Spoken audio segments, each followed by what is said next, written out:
y tenemos como tema de esta conferencia en la serie Los misterios de Dios, el origen de la bestia. Vamos a desarrollar el origen del anticristo, este personaje apocalíptico que la Biblia designa con varios nombres, pero que cuando desde hace 2600 años el libro de Daniel, el Espíritu Santo escogió nombres de bestias depredadoras para poder relacionarlas con los imperios mundiales. Por ejemplo, Babilonia, los medos persas y los griegos, se usó el nombre del oso, del león y de un leopardo. Pero cuando llegó en el Daniel 7 a la cuarta bestia, para poder designar el cuarto imperio que a través de la historia ha comprobado que ha sido cronológicamente exacta la Biblia, el Espíritu Santo no encontró ningún animal para poder designar a este último imperio mundial, y simplemente usó la palabra bestia, o sea, un animal cruel, sanguinario, depredador. Es increíble que no haya habido ningún animal con el que se pueda comparar al anticristo, el próximo y futuro dictador mundial. Y cuando venimos al libro de Apocalipsis capítulo 13, comenzamos a darnos cuenta que el libro de Daniel, el libro de Ezequiel, Zacarías y el Apocalipsis están interconectados. Dice el Salmo 119, 160, la suma de tu palabra es la verdad. En otras palabras, así como tenemos que llegar a una cantidad matemáticamente hablando, la Biblia tiene que sumarse. Yo tengo que tomar el pasaje de Daniel, compararlo con Apocalipsis 13, con el libro de Ezequiel, con el libro de Zacarías, y cuando sumo las 4 piezas del rompecabezas, me doy cuenta que ya tengo completamente el panorama para poder erigir una doctrina. ¿Qué cosas son las sectas o los grupos heréticos que desgraciadamente muchas veces llevan el nombre de cristianos y que no tienen nada de cristianos? Son organizaciones que sacan un versículo fuera del contexto, sin tomar en cuenta las otras partes de la Biblia, y construyen una doctrina herética. Por ejemplo, los mormones sacan el versículo donde Jesús dice, yo no sé cuándo va a hacer las cosas, solo mi Padre. Inmediatamente dicen, no, ya ves, Jesucristo no era omnisciente, porque no sabía cosas que su Padre sabe. Sin entender que en Filipenses capítulo 2 explica el Espíritu Santo que Cristo era igual que el Padre, pero que bajó al mundo y se sometió al Padre y hizo a un lado no su deidad, no su divinidad, sino sus poderes. Entonces, cuando comenzamos a profundizar en esto, comenzamos a sacar muchas verdades que se encuentran en la Biblia. Y antes de entrar en materia a este pasaje de Apocalipsis 13, y vamos a ir a Daniel también, vamos a usar esta ilustración bíblica también. En el primer siglo, en las calles de Jerusalén, había una gran confusión y debates por todos lados en la ciudad, porque por todos lados la vida de Jesús había sorprendido a sus habitantes y se hacían muchas preguntas. Por ejemplo, en Juan capítulo 7, versículo 40 al 43, decían, verdaderamente este es el profeta. Otros decían, fíjense la diferencia de opiniones, no, este es el Cristo. Otros decían, ¿de Galilea ha de venir el Cristo? ¿Qué no dice la Escritura que del libro del linaje de David y de la aldea de Belén, de donde era David, ha de venir el Cristo? Vemos nosotros que si realmente Jesús era el que era, estaban confundidos, porque en el Antiguo Testamento se proyectaba al Mesías de muchas formas. Entonces, ¿cómo podría el Mesías venir de Galilea si Miqueas 5 decía que iban a nacer en Belén? ¿O qué no decían las Escrituras también que iban a nacer en Belén? Entonces, ¿cómo podían nacer tanto en Galilea como en Belén? Desde el principio, el asunto del origen del Mesías comenzó a ser investigado y debatido donde quiera que Jesús aparecía. El mismo rey Herodes, ¿se acuerdan? Cuando supo que los reyes magos venían del oriente de Babilonia buscando a dónde iba a nacer el Mesías, hizo una comisión de investigadores para que fueran y checaran en las escrituras de la Torá donde estaba escrito que nacería Jesucristo. Y le ofrecieron en Miqueas 5 versículo 2 que la Biblia dijo que iban a nacer en Belén. No cabe duda que los investigadores de Herodes le dieron el texto correcto, pero Jesús aconsejó a sus discípulos que tomaran en cuenta todas las profecías mesiánicas para que tuvieran el cuadro completo. Y esto fue precisamente lo que ignoraron aquellas personas en el siglo I de nuestra era, que no pudieron entender lo que Jesucristo les había explicado. Dice Lucas 24, 25 al 27, que cuando Jesucristo resucitó, esto fue precisamente lo que le molestó a Jesús, que no hubieran puesto todo el panorama completo, porque si lo hubieran puesto, hubieran sabido claramente que el Mesías no iba a venir a gobernar primero, sino que el Mesías tenía que sufrir y después gobernar. Y cuando los judíos vieron que Cristo en Jerusalén entra en un burrito y se pone a llorar en la ciudad, se decepcionaron. Judas comenzó, ya tenía asegurada la Secretaría de Hacienda, Judas, segurísimo, y cuando oye, ¿verdad?, que Jesucristo no era el que realmente estaban esperando, porque no pusieron todas las profecías completas, comenzaron a decepcionarse, porque esperaban que el Mesías vendría a liberarlos del yugo romano. Y entonces Cristo resucita, y aún después de la resurrección vemos a los dos discípulos en el camino de Emaús discutiendo y debatiendo si realmente Él era el Cristo o no era el Cristo. Y dice Lucas 24, 25, Jesús les dice: insensatos. O sea, están completamente sacados del camino, están confundidos, tardos de corazón para creer todo lo que los profetas han dicho. No es necesario que el Cristo pareciera estas cosas y que entrara en su gloria. O sea, ¿qué no se fijaron que yo tenía primero que sufrir? Y en el versículo 44 les dice: estas son las palabras que les hablé, estando aún con vosotros, que era necesario que se cumpliese todo lo que está escrito en la ley de Moisés, en los profetas y en los salmos. Y cuando entramos a abordar el tema del anticristo, nos encontramos con el mismo problema. Durante algún tiempo me enseñaron, cuando estuve estudiando la teología de la escatología bíblica, que el anticristo tenía que ser judío. Porque en Génesis 49 dice la profecía que Jacob mencionó a sus hijos, que vendría de una de las tribus de Israel, y que de esa tribu de Israel, de donde el anticristo iba a venir, ahí decía que iba a ser gobernante de Israel y que iba a oprimir a Israel. Después, otra profecía del anticristo, Daniel 11, 35 y 36. No, pues que el anticristo del amor de sus padres no va a hacer caso, y decían, pues es que entonces el anticristo era hijo o descendiente de Abraham, Isaac y de Jacob. Y después que el anticristo no va a hacer caso de las mujeres, por lo cual que el anticristo va a ser un homosexual.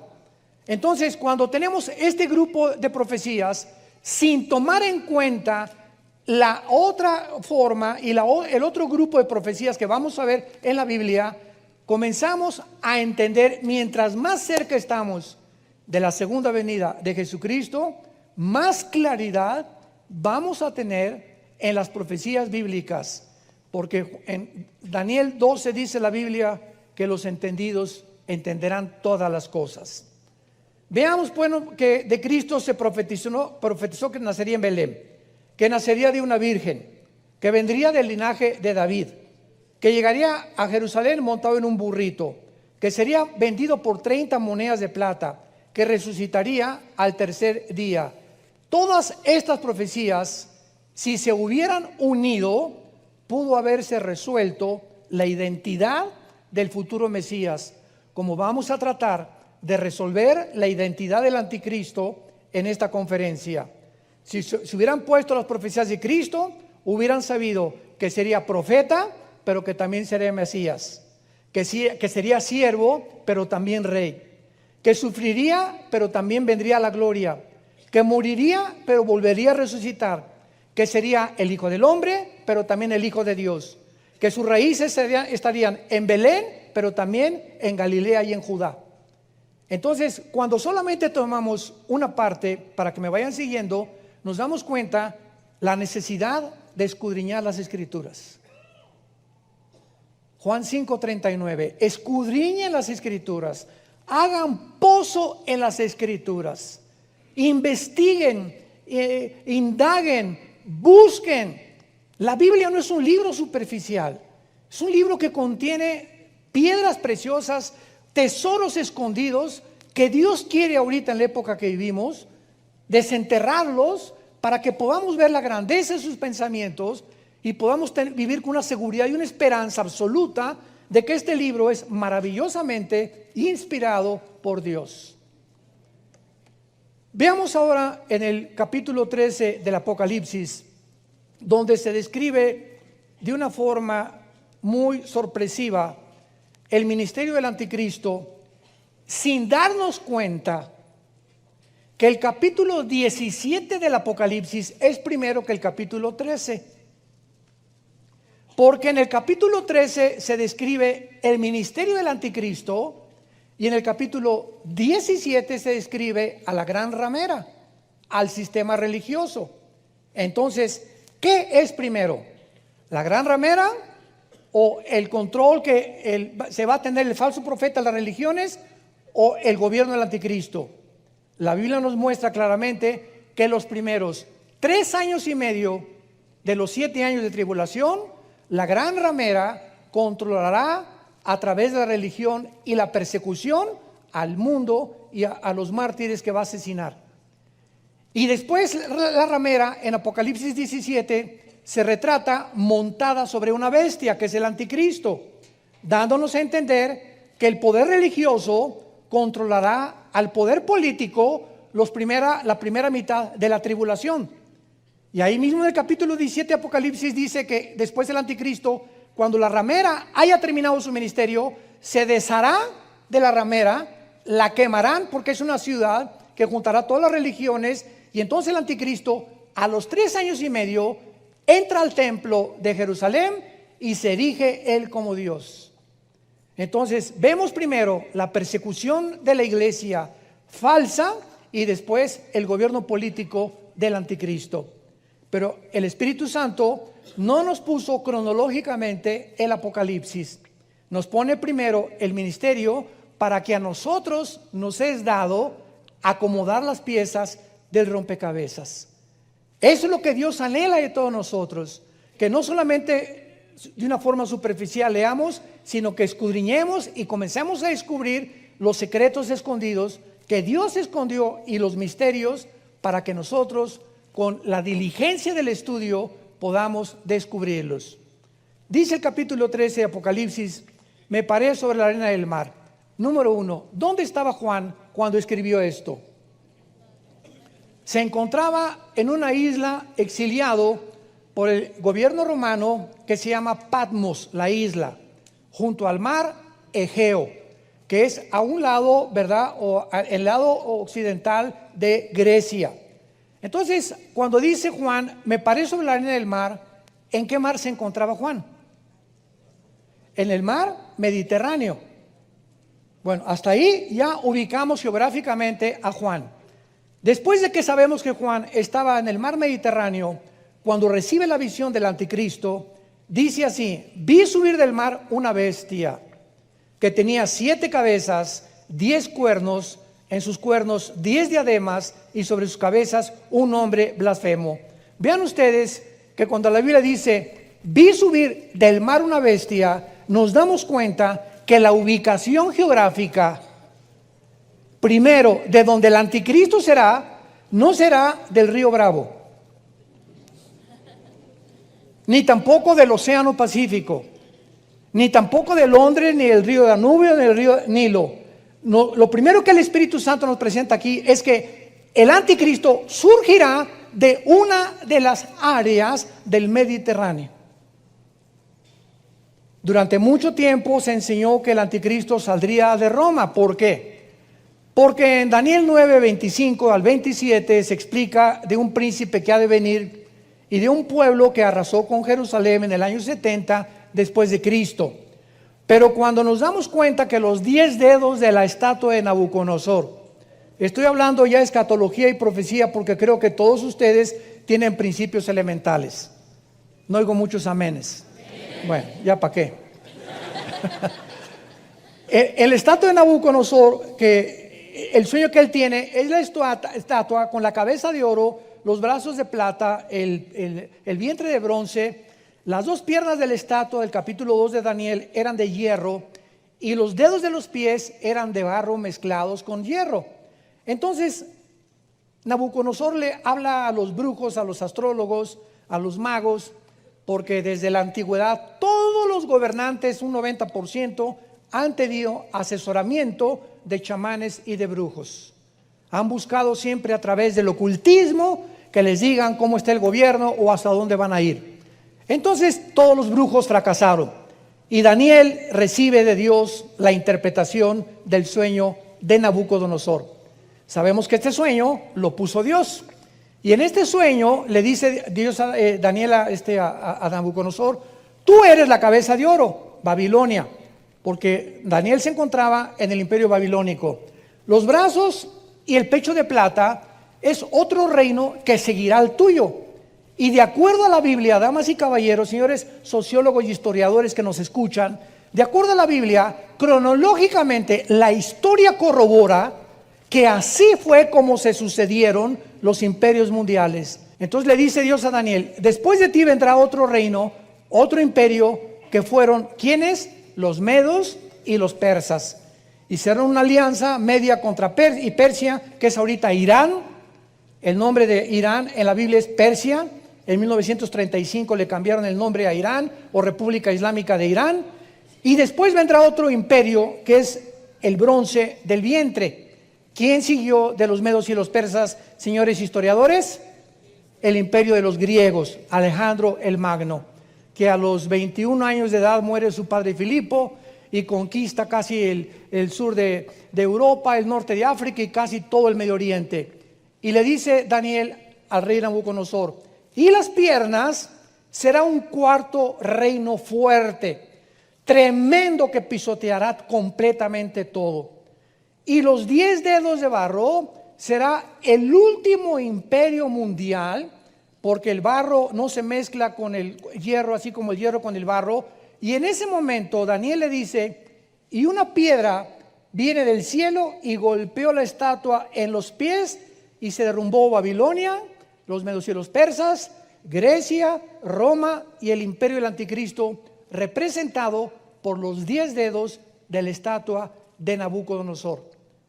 ¿Por qué los 10 dedos de la estatua de Nabucodonosor representan el imperio final del anticristo? Porque date cuenta los metales: oro, plata, bronce, hierro mezclado con barro. ¿Ven ustedes cómo se van diluyendo los metales?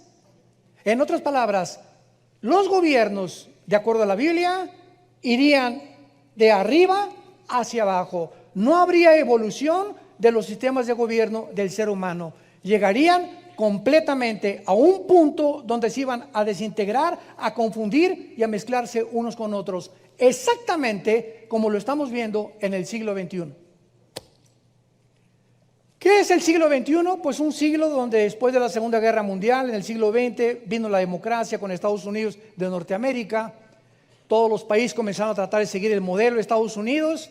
Después el comunismo cae, 1989-90, el muro de Berlín que separaba la Alemania occidental de la oriental es derribado, y después de que acaba el comunismo, cuando Gorbachev demuestra que es un fracaso como ideología, no sirvió para nada el comunismo, fueron millones de muertes bajo este régimen. Entramos al siglo XXI, vuelve Putin a resurgir ya no el comunismo. China comunista tampoco es comunista, es comunismo capitalista. Vean la mezcla. Igual que Rusia, ¿verdad? Putin tiene más ética y más moral que los gobernantes de Occidente. Putin acaba de proclamar: en Rusia no vamos a permitir jamás el transgénero, ni que ninguna escuela le enseñe a un niño que no es un niño ni que es una niña. Increíble que este presidente, que se dice que es comunista, tenga más ética y más altas las normas de moral que los occidentales. Entonces vemos nosotros la mezcla donde el comunismo, porque ya no es comunismo, porque ahora los comunistas se confiesan y también creen muchos en Dios. Cuando el comunismo, las bases del comunismo de Marx y de Engels, que llevó a cabo Lenin, en 1917 con la revolución bolchevique, las bases del comunismo, escúchame esto: tú, para que fueras comunista, porque yo fui comunista y milité en el Partido Comunista antes de ser cristiano, entonces conozco perfectamente bien la dialéctica materialista y el socialismo comunista, que es una mezcla y es un barniz nada más. Para ser comunista, número uno, no podías creer en Dios, porque la base del comunismo es el ateísmo. Número dos, tenías que ser humanista, no humanitario, humanista. ¿Qué es el humanismo? El creer que el hombre tiene la resolución para los problemas del mundo. Dios no los tiene, los tenemos nosotros. Número tres, tenías que creer que venimos de Chita, que crees en la evolución. Entonces es un gobierno ateo, humanista, de una forma clara evolucionista y finalmente relativista, donde la verdad no existe más que en el gobierno.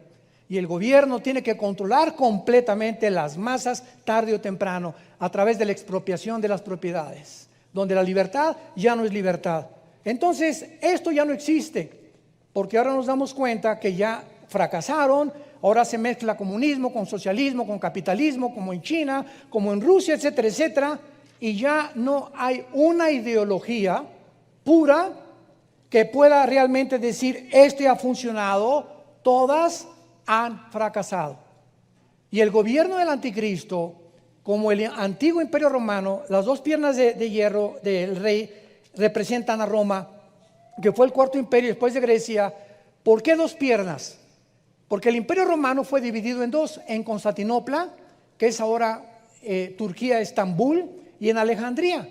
Entonces el oriente y el occidente, ahí terminó el imperio romano. Se dividió entre el oriente y el occidente, y de ahí salen los 10 dedos de los pies. En otras palabras, el gobierno del anticristo vendrá, o será una resurrección del antiguo imperio romano. ¿Qué significa esto?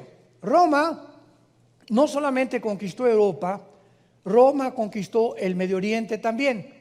Alejandro el Magno muere en Babilonia y los romanos casi se extienden un poco antes del Imperio Otomano Turco del siglo XIX. Entonces, cuando hablamos nosotros de que el último gobierno del anticristo van a ser 5 naciones del occidente, de Europa, y 5 naciones del oriente, y se van a juntar 5 naciones de Europa con 5 naciones del Medio Oriente, porque el Medio Oriente formó parte del Imperio Romano. Y cuando oigamos un G10, que se ha unido 10 naciones, 5 del Medio Oriente y 5 de Occidente, de ahí saldrá el anticristo. Entonces, como se dedujo que Roma fue su capital, Roma, Italia, pues que el anticristo tenía que ser o italiano o romano. Pero se les olvidó a muchos teólogos que el imperio romano también estuvo formado del Medio Oriente. Y vemos nosotros que en la Biblia al anticristo se le llama el asirio. El asirio. O sea, antes de 4 o 6, 7 siglos atrás, Asiria, en la Biblia, Asiria unía a Irak. O sea, no había divisiones ahorita entre Siria y Irak. Era la Mesopotamia, eran completamente iguales.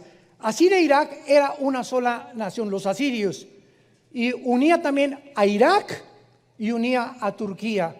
Y muchas veces a Egipto también. Ahora en 1930, entre los 30 y los 50, el Medio Oriente fue dividido por los ingleses, por la Liga de Naciones. A Israel le dieron la participación que tiene ahorita, a Jordania la pusieron aquí, a Líbano lo pusieron aquí, a Irak lo pusieron aquí. Y esta división que tú ves ahorita en el mapa del Medio Oriente no existía antes. Entonces venimos a la Biblia y nos damos cuenta que el anticristo va a surgir del área de lo que es ahorita Siria e Irak. De esa zona del Medio Oriente el anticristo va a surgir. Vamos a comenzar a estudiar algunos pasajes y vayamos al primero, Isaías capítulo 10. Todo esto tenemos que corroborarlo, comprobarlo con las sagradas escrituras. Isaías, vamos a ver más de 5 pasajes que nos hablan de lo mismo y que nos darán mucha luz acerca de por qué el anticristo surgirá de la zona del Medio Oriente, que es ahorita el foco caliente del mundo entero, Irak y Siria. Dice en Isaías capítulo 10, versículo 5, número 1: Oh Asiria, vemos un juicio de Dios en contra de esta nación. Vara y báculo de mi furor, en su mano he puesto mi ira. Le mandaré contra una nación pérfida, y sobre el pueblo de mi ira le enviaré, para que quite despojos, arrebate presa y lo ponga por hollado como lodo en las calles. Aunque él, está hablando del anticristo, lo vamos a comprobar, aunque él no lo pensará así, ni su corazón lo imaginará de esta manera, sino que su pensamiento será desarraigar y cortar naciones no pocas. Porque él dice, mis príncipes no son todos reyes. ¿Quiénes serán los príncipes del anticristo? Los 10 dedos de la estatua o los 10 cuernos que tiene el anticristo en Apocalipsis 13 y en Apocalipsis 17. Escúchame bien, ahorita que veamos que el anticristo será un ser humano con una personalidad que ya existió antes, el anticristo va a ser poseído por un principado satánico que existió antes, que va a salir del abismo, Apocalipsis 11, y va a entrar en el anticristo.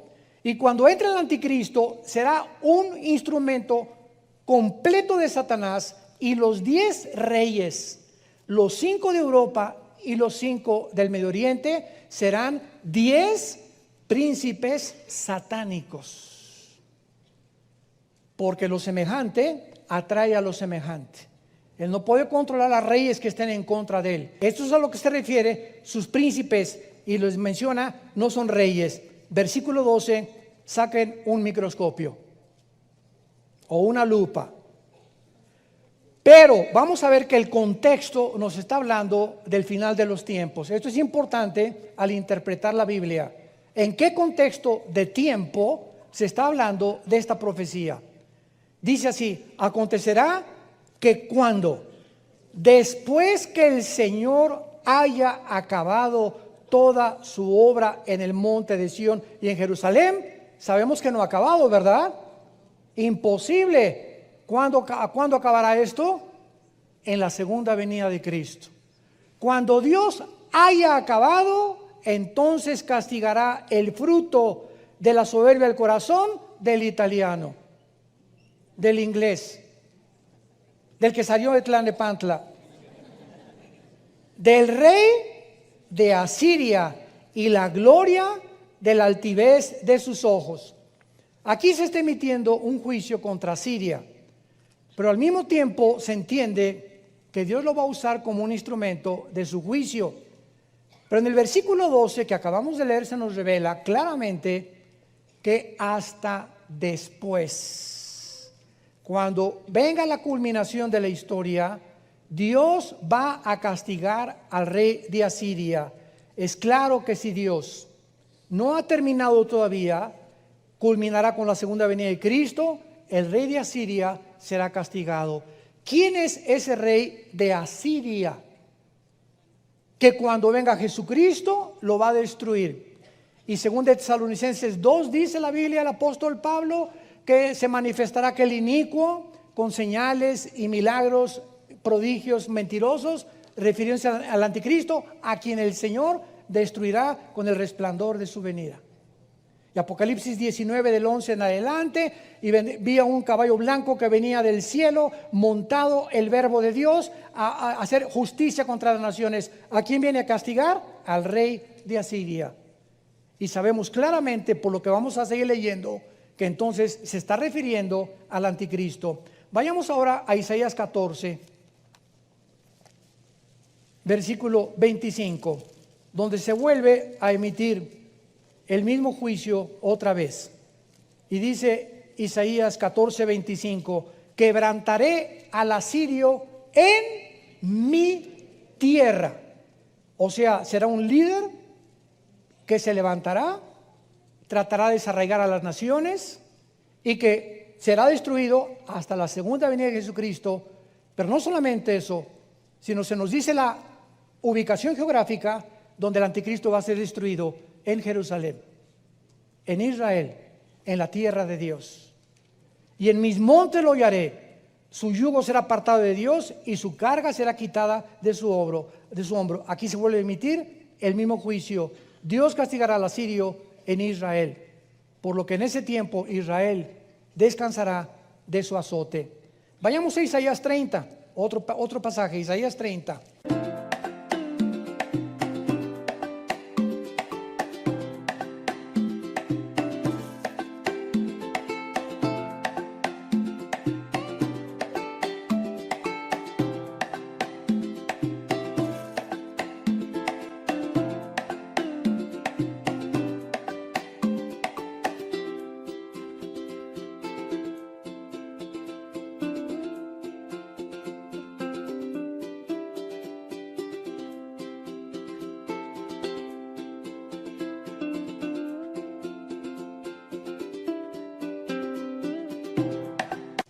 Versículo 31 al 33.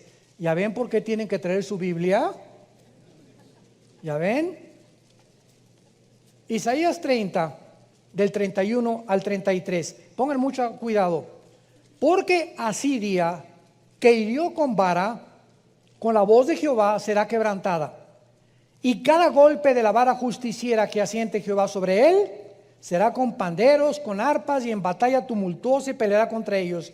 Porque Tofet, ¿saben ustedes qué es Tofet? Apúntalo en tu Biblia: el lago de fuego. Tofet es la palabra hebrea que se da en el Antiguo Testamento para el lago de fuego. Porque el lago de fuego, o el Tofet, ya de tiempo está dispuesto y preparado. ¿Para quién? ¿De qué rey está hablando el contexto? Del rey de Asiria. Profundo y ancho, cuya pira es de fuego y mucha leña, el soplo de Jehová como torrente de azufre lo enciende. Vayamos ahora a Miqueas, capítulo 5. Miqueas, capítulo 5, versículos del 5 al 6. Otra vez, veamos el contexto del pasaje. Miqueas 5, del 5 al 6. Y este será nuestra paz, nuestro shalom. Está hablando de Jesús. ¿Cuándo vendrá Jesús a hacer la paz de Israel? Cuando el asirio viniere a nuestra tierra, y cuando hollare nuestros palacios, entonces levantaremos contra él 7 pastores y 8 príncipes, y devastarán la tierra de Asiria a espada con espadas, la tierra de Nimrod, para que no quede duda de que aquí no es un lenguaje simbólico, ni tampoco es un lenguaje parabólico.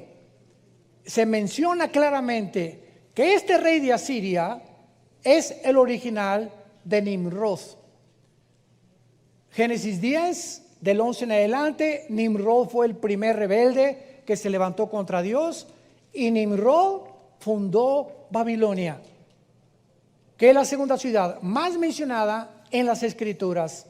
Y Nimrod es el prototipo original del anticristo. La tierra de Nimrod, y nos librará del asirio, cuando viniere con nuestra tierra y hollare nuestros confines. No cabe duda que la Biblia es clarísima cuando a la personalidad del anticristo se le designa como el asirio. Pero se dan cuenta cómo estos pasajes muchas veces no fueron tomados en cuenta cuando se le asignó al anticristo el título de que vendría de una de las tribus de Israel.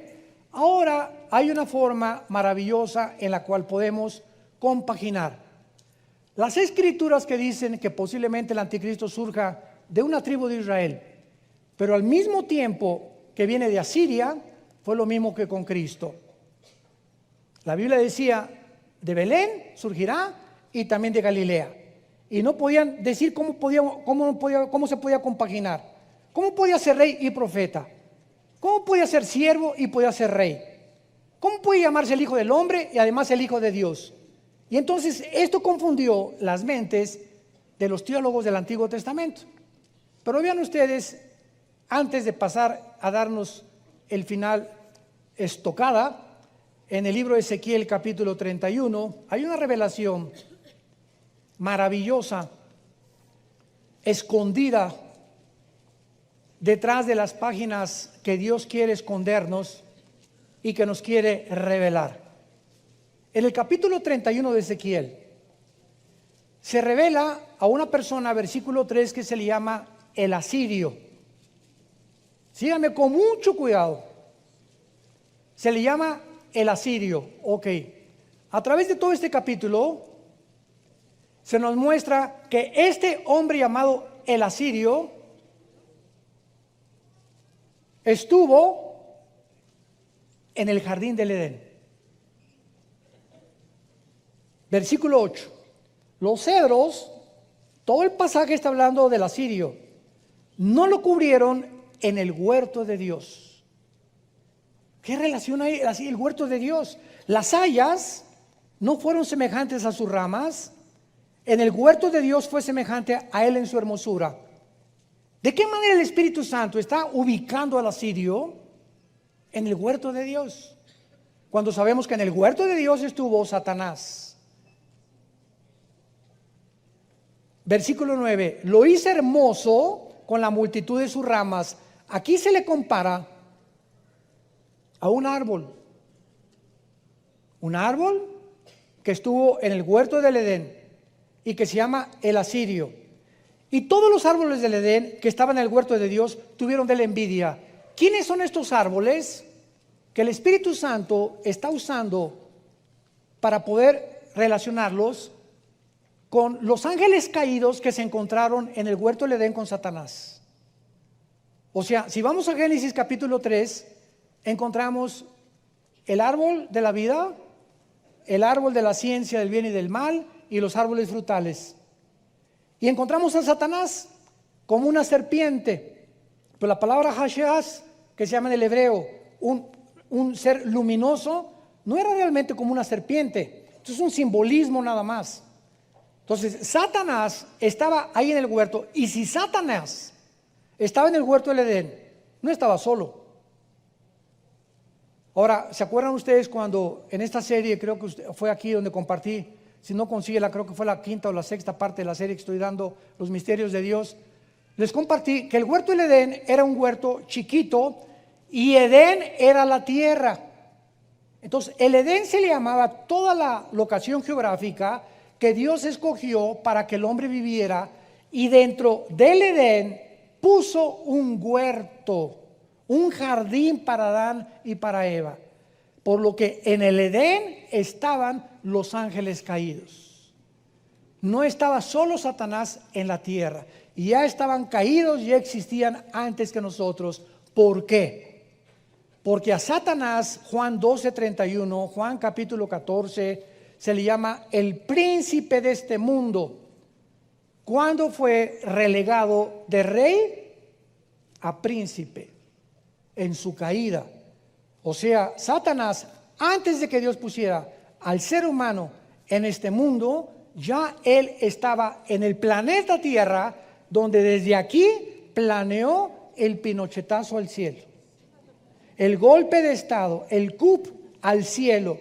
Dice en Isaías 14, 12 y 14, subiré sobre las nubes, Si subes, es que Satanás estaba abajo. Y pondré mi trono junto al rey y seré igual a Dios. Él estaba abajo del tercer cielo. Fue criado en el tercer cielo, pero fue arrojado al planeta Tierra para que aquí en todo el sistema, la Vía Láctea, que es de todos los planetas, te das cuenta que todos los planetas están como abollados por meteoros y parece que hubo una catástrofe en nuestro sistema solar que los astrónomos no pueden explicar. Por eso hice este libro, La invasión de los ángeles caídos. Porque lo que los astrónomos, lo que los investigadores, sociólogos, antropólogos, etcétera, etcétera, quieren investigar a través de la ciencia, nunca van a llegar a penetrar el mundo espiritual escondido en las páginas de la Biblia. Y estas cosas, acuérdense ustedes que cuando Cristo contaba parábolas, agarró a los discípulos y se los trajo para acá y les dijo: la gente no entiende lo que estoy diciendo, pero a ustedes les es dado, Mateo 13, conocer los misterios del reino de Dios. Y a ti, y a ti, y a ti, y a ti, y a ti, y a ti, y a mí, Dios nos da el privilegio de revelarnos sus misterios en la palabra. Para que podamos enriquecer nuestra vida espiritual, no solamente para enriquecer el intelecto, sino para que con este conocimiento tengamos una comprensión más, una cosmovisión más grande de por qué el mundo está como está y qué es lo que va a pasar y hacia dónde va el mundo y hacia dónde nos dirigimos a una velocidad vertiginosa. Lo hiciste hermoso, versículo 9, en el huerto de Edén tuvieron envidia. Y finalmente dice en el versículo 18, al acabar este capítulo 31 de Ezequiel, versículo 18: ¿a quién te has comparado así en gloria y en grandeza entre los árboles del Edén? Porque serás derribado con los árboles del Edén en lo profundo de la tierra, entre los incircuncisos yacerás con los muertos de espada. Este es Faraón y todo su pueblo, dice Jehová el Señor, mostrándonos el Espíritu Santo que también el Faraón de Egipto era un principado satánico. Fue el que mandó matar a los judíos, fue el que los persiguió, el que los esclavizó. Todos esos imperios, Egipto, Asiria, Babilonia, medos persas, griegos y romanos, son los 6 imperios de Apocalipsis 17. El séptimo será el gobierno del anticristo y el octavo es y no será, vendrá del abismo, será el anticristo. Apocalipsis 17. Lo vamos a ver en la próxima clase. Muy bien, ahora veamos claramente en Apocalipsis 11, versículo 7. Regresemos a Apocalipsis. Ojalá que no se empachen. El año que entra muchos lo van a entender, o entre 2 años. Pero tenemos que seguir compartiendo la palabra y la profundidad de la palabra de Dios. Es tiempo ya de poder escudriñar las Escrituras. En Apocalipsis 11 se describen a los 2 testigos finales, que posiblemente sean Moisés y Elías. Ya las evidencias de que ellos van a ser, no vamos a perder el tiempo, pero dice la Biblia que, versículo 7, que cuando ellos hayan acabado su testimonio, la bestia que sube del abismo hará guerra contra ellos y los vencerá y los matará. Esta bestia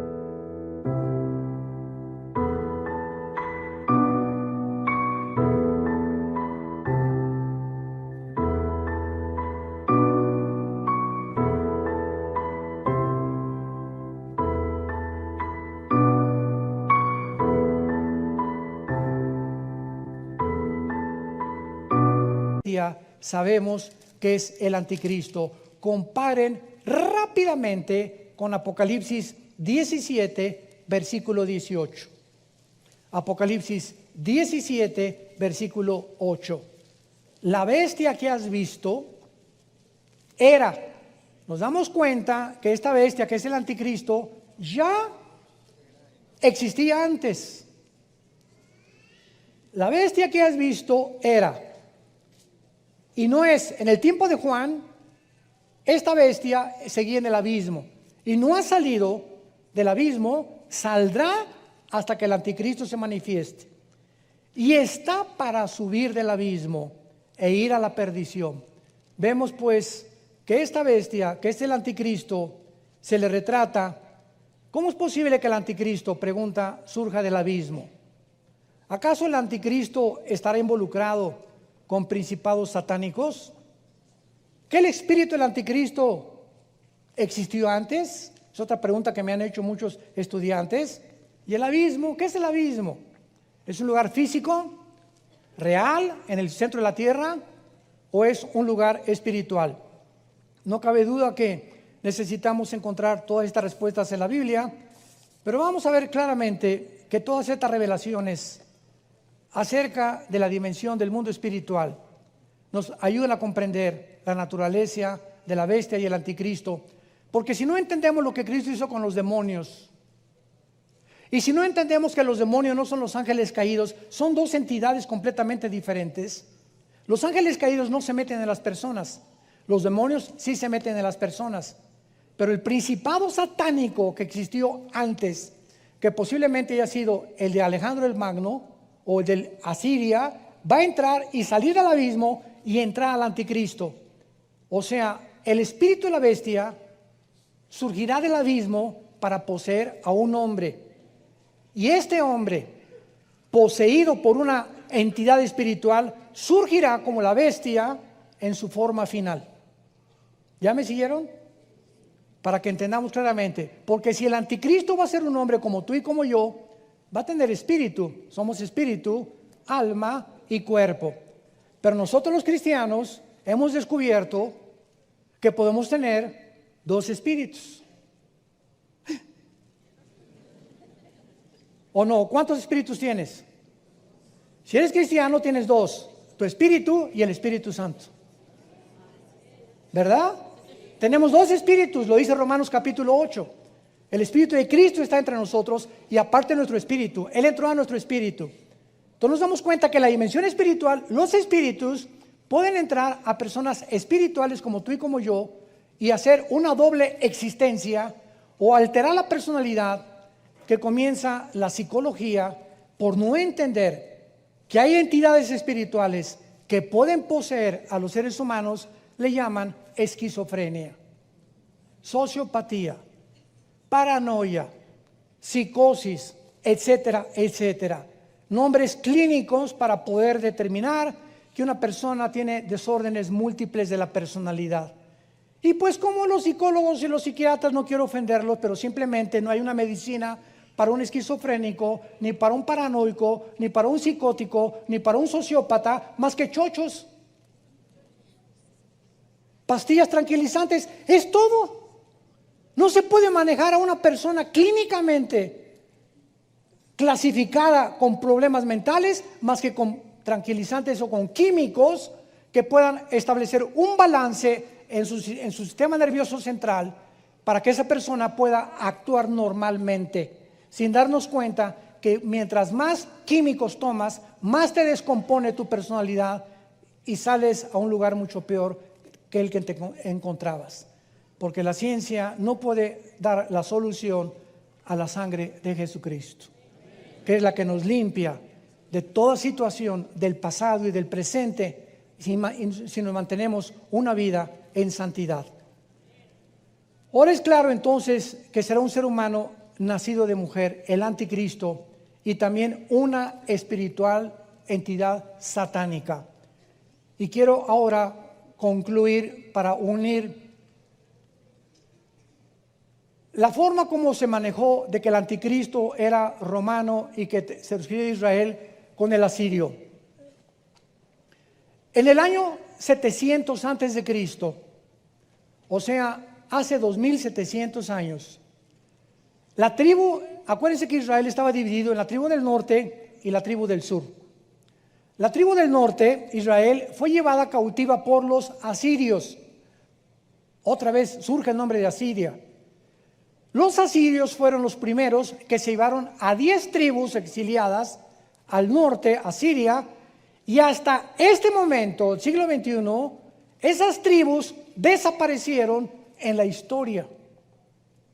Y esas tribus de Israel se mezclaron con asirios y después con africanos. Hay etíopes judíos, hay mexicanos judíos, hay españoles judíos, en fin, los judíos están repartidos en el mundo entero.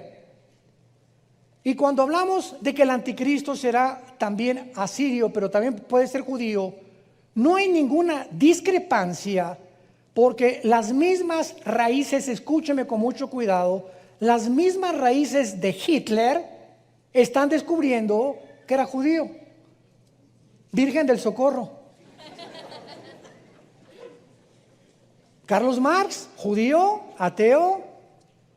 Sigmund Freud, judío, ateo. El hecho que sean judíos no significa que sean mesiánicos o que crean en Dios. Hay ateísmo en el judaísmo también.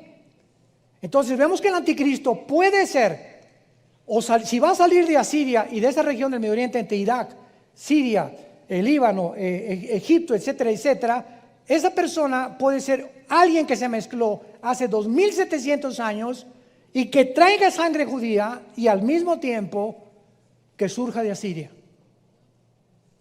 Entonces puede ser un judío asirio. Qué fácil estuvo, ¿verdad? Un mexicano judío, un guatemalteco judío. ¿Cómo puede ser de Guatemala y ser judío? ¿Por qué hay guatemaltecos que son judíos?